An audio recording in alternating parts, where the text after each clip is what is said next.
Hello, it's Darren and welcome to the Average Bikers Cave, a show where a group of bikers chat and share opinions about all things motorbike, from news, reviews, interviews and the big questions. If you like what you hear, then be sure and subscribe, tell your friends and leave us a review. Today's episode is not a full episode, it's a little addition, episode 3.5 if you will. In case you haven't noticed, and why would you? I am the only person in the cave today. I'm on my lonesome. And not for any other reason other than Ian is working hard as always in his normal day-to-day job. And he's also editing some footage for episode 4. But we decided to give you guys, our lovely listeners, a little bonus cast.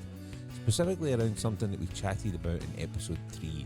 So if you haven't listened to episode 3, pause here, go back, catch up and then join this one. If you don't, then I'm going to say it now, spoiler alert. Right, assuming you've got caught up and you're back with us, let's continue. On episode 3 we talked about the new Harley Davidson Pan America. Well, this week I got the chance to go and visit it in the flesh. Firstly, massive shout out and a thanks to the team at West Coast Harley Davidson in Glasgow for the invite, and to Scott Henry who showed me around the bike.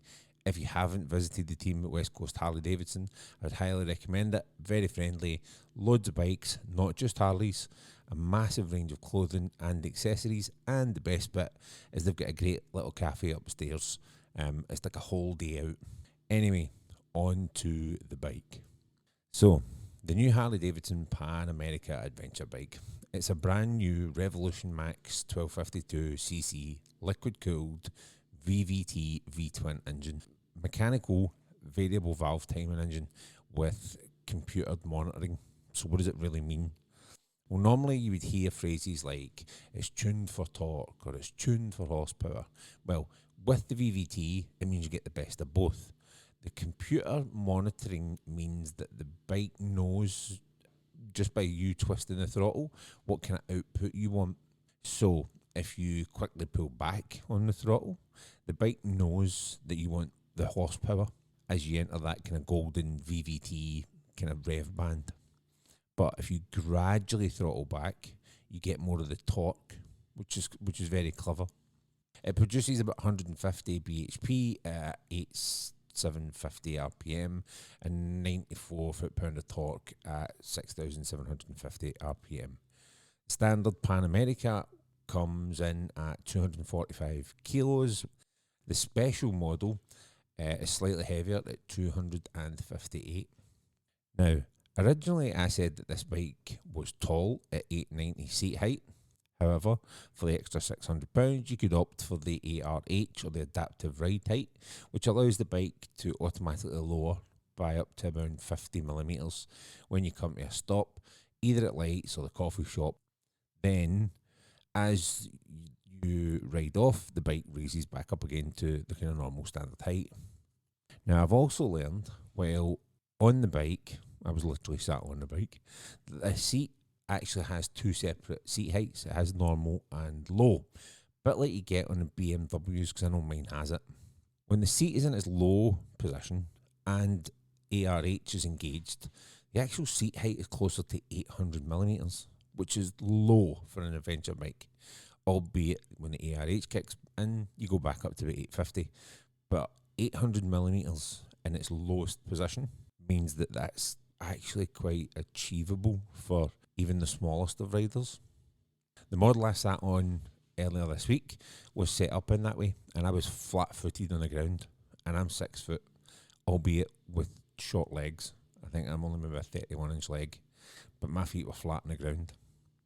The bike comes loaded full of electronic goodies such as hill hold control, cruise control, cornering ABS, lean sensitive traction control, tyre pressure monitor, semi-active suspension, whole load of ride modes, and a touch sensitive full colour TFT. It's about 6.5 inches. The starting price for this bike is 14,000. Yep, 14k, 14000. Although To get the semi-active suspension, the tyre monitor, adaptive headlight, and a few other kind of bits and bobs, you really want to go for the special model. But even at that, it only comes in at £15,500. £15,500 is nothing on the grand scheme of adventure bikes. Let's talk aesthetics. I prefer the special, as the logo on the tank is the traditional Harley shield with kind of no writing on it. On the base model, the tank has the HD logo, actual HD, the letters. It's a preference thing. I was a little bit sceptical over the big square face and nose. The kind of Mack truck of motorbikes is what I thought. Again, don't want to single out, but very Americanized, very kind of square and rugged. However, once you stand in front of it, it actually looks really nice. The one I had, or the one I sat on today, had a little protective grille over the top of the actual opening, which isn't very descriptive, I know. That's it, but yeah, a little grille, which kind of makes it that little bit meaner looking, makes it look almost like it's got teeth, which it does set it off a little bit. Now, it won't be everyone's cup of tea, and I get that from my perspective. Looks really nice. Harley Davidson written on the rims of the wheels is subtle but nice. The little HD shield is on the ball bends, and even the additional spotlights has it. It looks like Harley have clearly thought about this bike, not just from a technical and engineering standpoint, but also for those of us who might buy an adventure bike and never ever see a single track or a dirt road ever.